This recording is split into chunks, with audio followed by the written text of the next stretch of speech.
देख रहे हैं सिटी इंडिया न्यूज चैनल हक की आवाज। पैराडाइज फंक्शन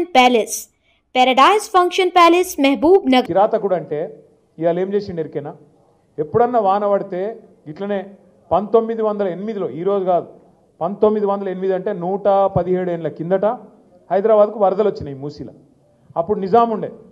నిజాం ఏం చేసిండు మళ్ళీ ఎప్పుడు ఇట్లా రావద్దు హైదరాబాద్కు వరదలు అని చెప్పి ఆ మూసీ మీద 2 చెరువులు కట్టిండు పెద్దయి. గండిపేట అంటాం చూడు మనం, ఉస్మాన్ సాగర్ హిమాయత్ సాగర్, ఆ 2 చెరువులు కట్టిండు. కట్టి ఎందుకు కట్టిండు అవి?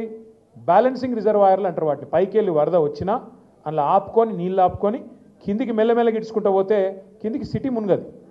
అంటే ఏం చేయాలి? వాతావరణ శాఖ కూడా చెప్తాడు వచ్చే వారం పెద్ద వర్షం, రేపు ఎల్లుండి పెద్ద వర్షం పడేటట్టు ఉంది అని చెప్తారు.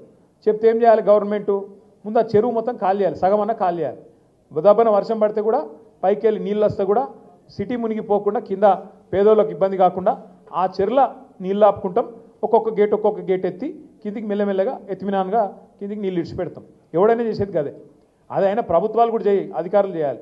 కానీ రేవంత్ రెడ్డి ఎంత కిరాతకుడు అంటే నిన్న కావాలని తెలుసు ఆయనకు, నిన్న క్లౌడ్ బర్స్ట్ ఉంది వర్షం పడుతుందని వాతావరణ శాఖ చెప్పింది. చెప్తే కూడా కావాలని మూసీ ప్రాజెక్టు చేయాలంటే ఆడ ఇండ్లు మునగాలి.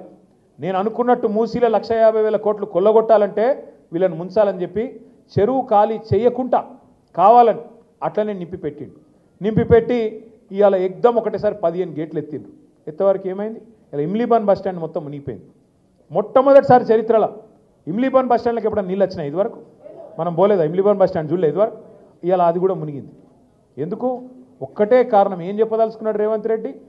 మీరు మూసి అద్దంటున్నారు కదా, నేను చేయాలనుకుంటే ఇక చూసినావా పేదోళ్ళను ముంచి ఇడికెళ్ళి ఎలగొట్టి అట్లనన్నా చేస్తా అనేటందుకు ఇలా అంతా కిరాతకంగా ప్రవర్తన చేస్తూ ఉన్నాడు.